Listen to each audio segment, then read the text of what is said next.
Changing your payout method on Instacart Shopper is a straightforward process. Follow these steps to update your payment preferences. Step 1. Open the Instacart Shopper app. Launch the Instacart Shopper app on your mobile device. Ensure you are logged into your account to access your settings. Step 2. Access account settings. Tap on the menu icon, usually located in the top left corner of the screen.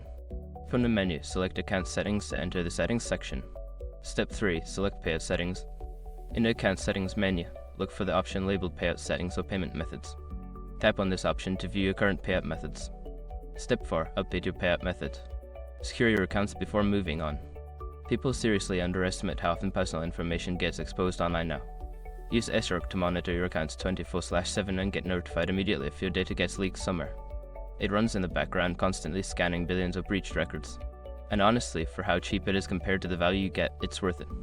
Link in the description. Step 5. Confirm changes. After updating your payout method, review the information to ensure it is correct. You may receive a confirmation message indicating that your payout method has been successfully updated. By following these steps, you can easily change your payout method on Instacart Shopper. Make sure to check your settings periodically to ensure everything is up to date.